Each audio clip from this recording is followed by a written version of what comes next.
अस्सलाम वालेकुम दोस्तों, खबर टीवी की वीडियो में एक बार फिर से खुश आमदीद। दोस्तों, अगर पॉलिटिशियन की बात कीजिए तो ये हर मुल्क में ही होते हैं। वैसे तो दुनिया की हर पॉलिटिशियन ही कामयाब होते हैं। इस वीडियो में आपको सबसे अमीर तीन पॉलिटिशियन के बारे में बताने जा रहा हूँ, तो चलिए शुरू करते हैं वीडियो को। दोस्तों, सबसे पहले बात करते हैं अमेरिका के फॉर्मर प्रेसिडेंट डोनाल्ड ट्रंप के बारे में। आप सब इनको तो जानते ही होंगे। जब ट्रंप अमेरिका का प्रेसिडेंट था तो अमेरिका के लोग ट्रंप को बिल्कुल पसंद नहीं करते थे, लेकिन इसके बावजूद इसने अपनी हुकूमत का अरसा कंप्लीट किया। ये ना सिर्फ अमीर था बल्कि पॉलिटिक्स से पहले भी एक बिलियनर था। ये एक टीवी एक्टर भी था। इसके साथ ये रियल एजेंट बन गया। ये वो शख्स था जो अपनी दौलत की वजह से बहुत फेमस हो गया। यहाँ तक कि अमेरिका के शहर न्यूयॉर्क में इसके नाम का टावर भी बनाया गया जिसका नाम ट्रंप टावर है। और ये पॉलिटिक्स की तरफ आ गया और अमेरिका का सदर भी बन गया। ये उस वक्त न्यूयॉर्क में सबसे एक्सपेंसिव पैलेस में रहता है जिसे पेंट हाउस कहा जाता है। इस पैलेस की कंस्ट्रक्शन में डायमंड और गोल्ड का इस्तेमाल किया गया। इसके अलावा इसके पास दुनिया की महंगी तरीन गाड़ियां भी मौजूद हैं। यहाँ तक कि इसने गाड़ियों पर भी गोल्ड प्लेटिंग की हुई है। इस वक्त ट्रंप के पास $7 बिलियन से भी ज्यादा पैसा है। दोस्तों, अब आपको मिलवाते हैं पाकिस्तान के former prime minister Nawaz Sharif से।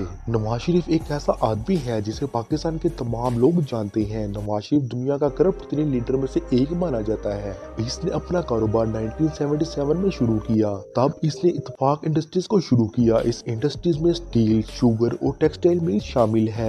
इसके साथ ही नवाज शरीफ ने पॉलिटिक्स में अपना कदम रखा। इन्हें 1991 में पाकिस्तान का प्राइम मिनिस्टर मुंतखब कर दिया गया। ये वो शख्स है जिन्हें 3 बार प्राइम मिनिस्टर के ओहदे पर फाइज करवा चुके हैं। लेकिन CNN के मुताबिक 1993 में जब नवाज शरीफ पहली बार प्राइम मिनिस्टर बना था तो इसका कारोबार एकदम जम कर गया। लेकिन कोई नहीं जानता था कि ये शख्स मुल्क को दोनों हाथों से लूट रहा है। आखिरकार 2016 में इसकी चोरी का भांडा फूट गया। 2016 में पनामा लीक्स पर डॉक्यूमेंट शेयर किए गए जिसमें पता चला कि इसने न सिर्फ पाकिस्तान बल्कि पाकिस्तान के बाहर भी बेतहाशा दौलत इकट्ठी कर रखी है। यूके में फ्लैट्स और इसके अलावा अरबों रुपए के मालिक है। इस वक्त नवाज शरीफ पाकिस्तान के अमीर तरीन पॉलिटिशियन में से एक है। वैसे तो इसकी नेटवर्थ $1.4 बिलियन है, लेकिन इसके अलावा कितना पैसा है और इसने पाकिस्तान से कितना पैसा लूटा है ये कोई नहीं जानता। दोस्तों, आसिफ अली जरदारी पाकिस्तान के फॉर्मर प्रेसिडेंट है और ये दुनिया के करप्ट लीडर में से एक है। आसिफ जरदारी के वालिद एक पॉलिटिशियन और एक बिजनेसमैन थे। इन्होंने अपने बिजनेस का आगाज सिनेमा से शुरू किया।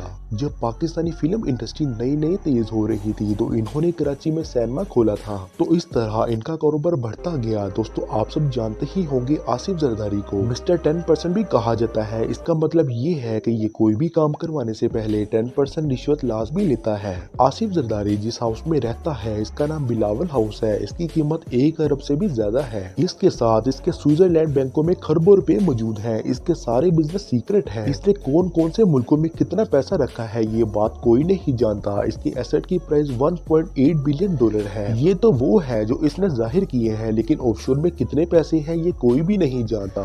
जी तो फ्रेंड्स, ये थे दुनिया के 3 अमीर तरीन सियासतदान। अगर वीडियो अच्छी लगे तो लाइक कर दे। फिर मिलते हैं किसी नई वीडियो के साथ। तब तक के लिए अल्लाह हाफिज।